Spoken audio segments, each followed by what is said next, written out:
Üçüncü bölük Mustafa Akun Yolman cevabiyetinden. Elhamdülillahi Rabbil alemin ve salatu ve selamu ala seyyidina seyyidil enbiya vel mursalin ve ala alihi ve sahbihi ecma'in. Asli guruna barmadığını önce gerekli hemen bir mazeret kahi ötüncü tilayin. Nemen hakkında? Adam burada yalnızsa gerekli ki şunu cobran etmeklik. Yanlışmayan yok.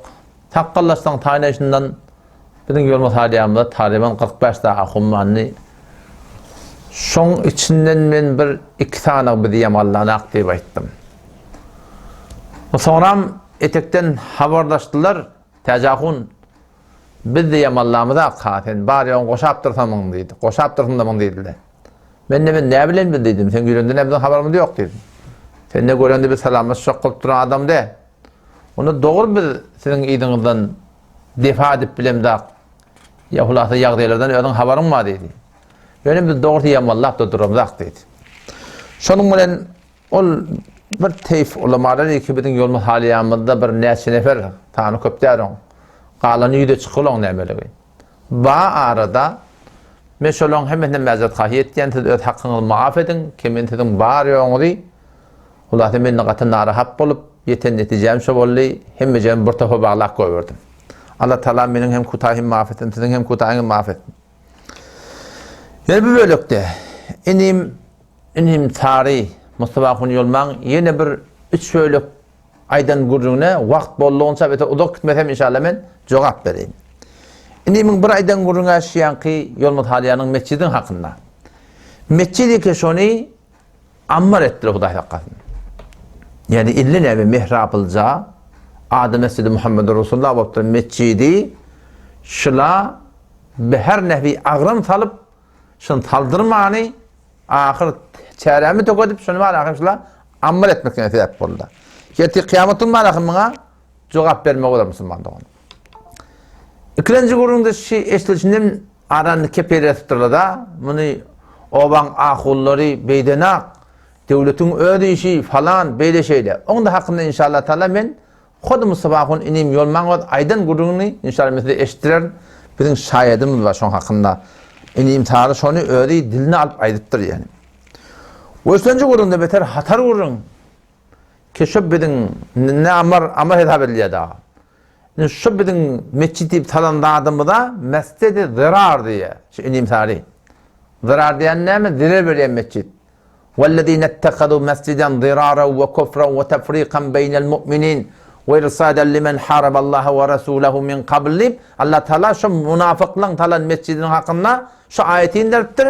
Benim tardı da Mustafa Akun yolma ahun bola bola ulamaların tanrını içinde adı bola bola yine de Huday hakikaten baştaki Müslümanların talan mescidi ne deyipti? Münafıklığın mescidi deyipti.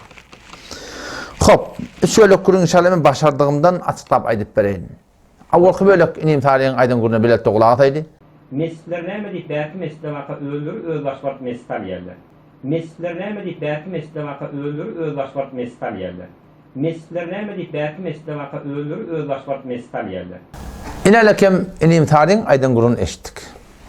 Ki ulukon narahat bolup yatan dağdışı, başka mescit vaka, tennevni şu zaten mescit halyarsınız. Şuna var ahim katı narahat. Elbette bunun cevabı geçen bölükte geçti ki. Yani onda da ben yine hulasa, bizim çok katı yüreğimiz ağırttı şey. Müslüman bola bola, ahum bola bola, ulama bola bola, molla bola bola, din, iman bola bola, hemimizin la ilahe illallah Muhammed Resulullah deyip, şu tuğratında bir, ne diyeyim ahim bir ovaçı bola bola gelip, şu 50 neymet halıqılca duran mescidi gelip de var ahim onu kullen tağir karbeli verdirip, ona ammar ettirip şu tuğratında gelip de var ahim bir mescidin talmaklığının evine geçmeklik bir ulukhan zulüm ki Allah Teala şundan dağılmak adam yok deyiptir. Şu bizim katı yüreğimiz ağırttı. Önküsüyle şu hakkında kurum verdim. Bir sefer zaman yamaçtan sonra hulasa var açıklayıp vereyim. Yine açacak kurumdan var. Bir de ne meşi gücümüz iki varmak dilmedi yetiye. Bir hakkı açacak. Bir de doğru bu kurumlardan biri arahi. Bana yan azap mulhitliğin hakkında gurrun başlattım. Mesale hanıvadinin hakkında gurrun başlattım. Mesale imanin hakkında ben aydıp beğedim. Mesale içtimai'nin hakkında aydıp beğedim. Teyde şu an 2-3 tane mevzu teyarlaq koydum ki Türkmenin namının hakkında gaydatının hakkında, huzurunun hakkında kepmeyecek. Men yüreğim ağrıyan atlaşıla. Şu gururunu da sen tüyen adımda. Yani şerem neme cevap vermesem halalıkım. Bir yemek kaza olan şu benimle Türkmenen bir vaat bana den vurdu. Meni şokuyla bir kağıt kepleptirin. Şunu hedir o şayla ketpeydi. Şu cevap verip bilmediği beydiptir, şeydiptir deyip. Şerem çok ödeyen doğrusu. Hop benim tarihim. Tidin mescitlerinizde o tidin cemaatının idinna bizim namaz okumayalım. Benim tarih. Geçen günlerde ben açıklama aytıp verdim. Yani öğrelap aytıp vereyim. Bizim şagirdlerimiz sizin mescitlerinizde, sizin hücrelerinizde molla okuyacaktan ne? Hariçli okuyacaktan ne? O Mehmut Karın yanında var, şöyle Kur'an başladılar. Sonra mollasılık başladılar. Sonra sizin ödünüz destur verdiğinizdeki şolara var ders vermeli. O ne mi deyip? İl onlara göde öğrenişer. Olan ilmi artar. Olur bilmeyen marahim, milletin yanında olan marahim kadar kıymeti köfeler, olur ders vermeliler deyip, siz marahim ödünüz için öğüne geçtiniz. Siz bak deyip, bizim şagirdlerimizin, öz mescidlerinde moğlusuluk, karışılık okuymakta icade vermediniz. Aya biz oğlanlarımızı nerede icade verecekmişsiniz? O bizim mescidimiz bulmalılar. Biz hemişe şey deyip, hayır helak olup geldim. Bakti ki, olukhan tağzinin sporun hükmünden oğram, qalanını neyem olmalı? O taraftan adansınız var ya, hindi de baş adansınız. Yani kıyamet günü bizim elimiz son yakastır. Eğer gelip bağışta değil miydi? Sırahatın bizim barayan oğlumda, mescitten qarmıza koyalımda münafık deyip aytmaklığı. Yem mescidin ölçünde bilekçilik idirde edip, iptirip, yeni burada edip, imamla mescid dolunup, önce öder başlattırlar ahi. Mescid kodun mescide gelmeyen deyip, siz mescidde ne yapalım kavacağını bilmeden inim zari. Şunun için bizimkiler mecbur mescid alırlar. Hatta bizim muallimimiz, şagirdlerimiz, şu tağda şol sünnetten sonra okuyan Kur'an'ınız, bidgat da olsa, ay bir de qarasa adam, bu da koşulacak ya deyip, şunu okuyup vereni de, sen koy, sen okuyma deyip, onu bir ihtirami edip, uliydin arasında, utandırıp, kıdırdıp, bir gaz takkalla adamı, yımlık gazı olurlan arasında, iydin arasında gurrunu alıp, falani Kur'an okuyandan sonra okuyma deyip aytti. On Kur'an okuyuşu da orada olmalı, oğlan çıkın hemen bilir akım. Şu porumsuz iydi arasında, tahta bir ulukhan güne karşı muhtala oldun. O ahunun oldu ki, ulan bire dünyadan gittin, sırahatan kafir da geliyor diye durdunuz. Sırahatan, münafıkta da geliyor diye durdunuz. Peygamberlerin düşmanları da geliyor diye durdunuz. Sırahatan vaktinde ahun oğlu şikayet edip durdunuz, milletin hakkında ne mi demeli? O vehhabi demekti ama olakinler rakam şöyle kurşunuz oldu. Zımgadan, cemaattan, toylunuzda, yahtlığınızda, hatta ayet namazınızda sırahatan munzeviyle yıkağalılı deyip ayttığı. Hava. Vehhabiyle öyle bir nesi nefer muşakkas öldü. Hatta sen öldün. Zımgadan meğer zalli mudalli kıyarana akmayın. Zalliydi gomrah dediği, mudalliydi gomrah kunende deyip ayttığı. Sahabe tefsir kabili neyme diye? Gomrahin anır başı adamları gomrah etmek diye. Seninle gelip şu kepleri bir de aydıp doğunuz. O zaman biz gelip yine sizin idinizde namaz okuyayım bileyim sadece. Yani bakın beter bir yani genrat yani beter genrat. Müslüman da oğlum bir nezer senci verin şu Türkmen Zehra'da. Hayti bir adamın idinden bir adam olsun 10 adam olsun. Şol olan ahulları köpüdü de anne. Köpü olup zımgıtında cemaatında, toyunda yatında, tommağında, ayet namazı bilen kabat.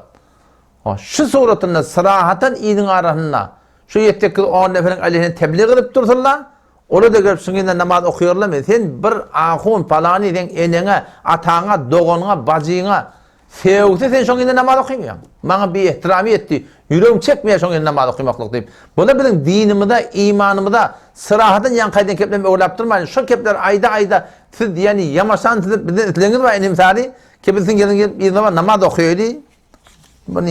Bunun mahal bir dadı enim sari. Ondan sonra da enim sari belli bir bilimler kurun başladı. Bir de eğer sizin idinizde namaz okuyamasak Türkmen sarangını yartı elhamdülillah biz bilen. Akidatan olata amel taydan kavşak dursa da akidatan biz bilen. Eğer biz sizin idinizde namaz okuyamasak enim sari siz elin cihanın köpüsünün idinizde namaz okuyorsunuz. Şunu siz bir tebliğin olamalarından. Şolar ikisi şuna taraf bolup bertiniz, tenzimgada şuna gomrah kunende dal modelli fetva beriyerdin. İrine umar yok yok kepler döret diyatınız, talan mescidlerine barakim münafıkların mescid diye diyatınız. Şol hemmet cemaat tebliğin adamlar şolar. Cemaat tebliği biz cemaat tebliği. Biz şolan akıllar, biz şolan mollaları. Biz başka bir adam diye. O zaman bütün Khurasan tebliği. Siz tebliğinin namaz okuyor musunuz? Ne yaparım böyle bir kitap ben oğlumun namaz okuyup namazda aman bulundu ovada todan tallığını değil. Bunun namaz okumak doğru deyip. Bir de versin namaz okumayan bu Türk meselede bir belli talib adam hücre bolugulu. Denge deydi aslında, denge deydi. Siz bütün cahan İslam'ın köfünün ilan namaz okuyorlar aslında. Şu Khurasaniler tebliği. Belucistan şu ulukollu olan tebliği. Bangladeş tebliği. Şuna men resmi elin cahanna şu var. Amerika'da, İngiliz'de ne kadar kafirli Müslüman mı diye. Şolar baştaki cemaatlerde bir tesirdedir. Dehmet çekiyendirler. Ulukon bir dehmetsiz cemaat tebliğinin üstünden. Şoların hem tebliği bola. Siz elin cahannın yerine namaz okuyman yertiniz. Biz ki okuymadık sizin yerinizde yankı aydınlatma mı direkt namaz okuyumlar ki. Biz ki okuyup verdik ki. Bayın ki ne kadar müşkilat vardı aradı biz kadar mescitten kalacak yedik. Biz okuyup verdik. Bizimkiler okuyup verdiler. Hatta ben öğrendim var yadım akıyım. Ama siz inim tarihi şey edeni işiniz bilen o lokamır günah kaçırı muhtala olunuz. Hatta o da siz Mekke'de de şolun yerine namaz okuyunlar. Mekke Medine varanında da ola kendi beter tontta Mekke Medine ulamaları. Sizin şu akidanızda zadığında ola nağul billah Huday takkan bir de beydiyimde ola sırahında moşek diyorlar. Sizin alpariyen tertibinizde. Huday takkan. Siz şolun yerine namaz okuyan mı? Mekke Medine'nin yerine namaz okuyanlar. Teninle bu hukukun bir de iradat piyatın yankı ayetiyen keplerin üstüne kişiler bizim yerine namaz okuyanlar deyip. Heyden canı oğun. Eğer Müslüman doğuldum o da bir de doğru kurun gerek değil. Biz bir Hanefi mezhebe paybent bol başardığımızda din imanı olarak yaşayışı da tanımasını aşmak edinler. Ama kıyınan takta şıla, şu Vehhabi şinasla, şıla kıyınan takta bilip diye bilmeyeni Hanefi mezhebin tersine ne kadar işler ediptirler. Yine çok ütatılacak bol ya. Şu ütatılacak bol ya bir de vurun yallah. Ne emet çekken bilen hakkın. Çareler yok da emet dur yallah. Ol Muğla Salattin'in hakkında yalandan bir tane cök becerttirler. Yalandan bir cök becerttirler. Köşende bir mana var. Men aytacak hem kavuçun dörtün. Bağdara diye bir kuyular gidiptir diye çemilce. Etevine tedek koyuptur, defedine bal koyuptur diye. O zaman bağdara eltiptir, men gav balınma. O zaman gelen bir barmazını degirip barakayım, ağında degiriyen. Mollağa vallahi şuna dörcüleme, boku çıkarmang diyen ha. Ama ahir bir gelip iterekten vurttur da, o iteğin yakından çıkıptır, ben ayttım bakayım deyiptir. Ben ayttım deyiptir, şimdi dörcülekten şuna boku çıkar deyiptir. Sizinki de ilimtara aynı şuurun. Sizinkini bir dörcülekle tut. Şun tedekdaştan çıkacak bol ya, sizin alıp barayan tertibiniz. Ehl-i sünnet vel cemaat, Hanefi mezhebe öyle değerli belli olacak bol ya. Sana aperen inşallah, yaka ilimtara. Tendin şuurun başladın. Ha, men ne yapacağım bilmeyen yedim. Sen acayip bir çem getirdin indi bana. Marca olur ördek geçer diye yol mesela biliyor musun? Marca olur ördek geçer deyip duruyor mesela. Sen inimtarı acayip bir çeme geldin. Huda Teala nasip etse Kur'an-ı itaden bana ecada var ödünü diyalog etmeklige. İnşallah men yıkan aydıp verin. Şu Muğla Salattin'in balının kurun Müslüman doğum balının kurun. Başta da bizim aydıp verin adamı doğru Kur'an'da var, medhepte var. Şunun ne kadar edip verin işleri Kur'an'da da yok, hadiste de yok. Aslında medhepte de kulle Müslüman yok. Müslümanlık olum yok. O Türk milleti evine la mezhep değil mi yeminem? La mezhep dedik, la mezhep dedik. Mezhebe durmaya dedik. Şöyle bir Hanefi deyip mezhebe durun hakkı Müslüman doğan. Sadece vurun. Ne kadar diye ibid diye karası diye biz ne bilelim. Baba görün o döneyin. Karası akıllık gerek mi? Meğer ekinin haramlığını siz bilmeyen. Sen bilmeyen ekinin haramlığını. Sen bilen akma. Sen bilmeyen ekinin haramlığını. 60 yaşlarında barda sen sonra kadar. Ekinin haramlığını görür mü abi? Haram ekin size satıptı Allah. Haram ekinden öyle bereket geliyor edipti Allah. Şuna alım gerek mi? Şuna bilim gerek mi? Sen 65 yaşan adam yol muhalefetinden barda sonra şu ay 40 7 yılı avval iyiliyedim ilmiyedim. Avval ilmiyedi da. Avval ilmiyemiştik şey. Bir dadıp tavır yerlemiştik. Yüreğüldü diye yerlemiştik. Mümmür kep bağmıştık. Ama bu hukukun ekber cüzeye dönülür. Ne mi deyip? Şu Vehhabi şahs ulamalar şimdi Vehhabi deyip Anadolu'da keplere öyle mezhebe durmanı şu form şeriatta ya haramsa ya haram hükmünde şu. Şunun eminip yiyip karnını doyup sıkayt yalla. O zaman halkada imeyenler ne diye böyle Vehhabi böyle diye. Tarihin açacak korpiyede ki başlarına kayayım. Hop, gurumete odağa çekti. İnşallah Teala biz inim tarihimin yankı mescide zarar diye Huday taqqadan. Münafıklığın mescid taqqıdır bizim mescidimizde. İnneki amara yadırdı kim onu? İnneki mescidlikten çıkarılan kullen yani. Şu bizim şurada namaz okuyan yerimizdeki avul mesciddi.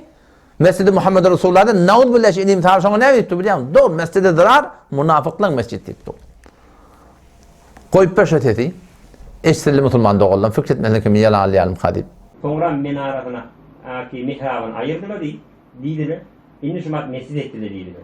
Meler min gövlü mescid râşı deydiler.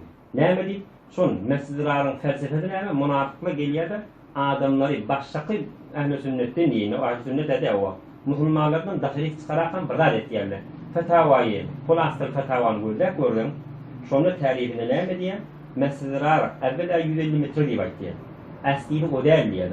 Əsliyini näme diye? Müslümanlığın mescidine gelip şon arasında tefrada icat etmeden çünkü görülüğünü dağıtlar diye. Ayni şu mevzu. Şeyler paralda tutak gelmeye. Tutak gelirde utak varmaya. İnalekem. Eşten vurgun da inalekem. Sırahatan edip du değil mi? O zaman inim tarihi. Mustafa konu yolma. Kardeşim, sen şikepler ayda diye o başta kayden vurgunun üstüne sen han tamam ki biz sizin gibi namaz okuyoruz. Kardeş biz sizin gibi namaz okuymuyoruz. Ta zaman ki cımgıdan, ayet namazdan, serahatan biz yanlıştık. Biz yanlış yapmıştık mı? Şöyle bizim Müslüman doğruluğumuz hava. Biz de mezhebe durun, falanat doğru der, biz de bilenip ayet namazdan Müslüman doğum. Biz sizin gibi evet namaz okuymuyoruz. O erti kıyamet günü elim sizin yakağındadır. Neten hamenin tamam takkallaşılan. Şol ahum mollaları ki yol masaliyan olsun, başı yerde olsun. Şu forum Hudaya öyle, Peygamber'e öyle bozak kılıp verin, Hanefi mezhebe öyle bozak kılıp verin, yaş oğulları ki adından avrayından geçip Peygamber'e mezhebe şol gelip yerle, siz şu gün şudur darın diyenin taliyatınız, erti kıyamet günü bizim elimizin yakağındadır. Evet hakkımından geçmek Müslüman doğun. Gurun böyle odağı gitti inşallah Teala, indiki böyle gurunda Allah Teala nesip etse, o iki gurun inşallah yankı gurun açıklap verin ha, başta da ettim ha. Şu mescidi, şu mescidliğinden yağdırıp ammar etmek yöne devletin öyle ediptir mi ya, kunağıl ediptir mi? İnşallah mescide medrek yok edin, eşittireyin tezini. O şey mescide zarar demekinin manası ne mi? İnşallah o gurunu da bararız. Allah size tevfik versin. Vesselamu aleyküm ve rahmetullah.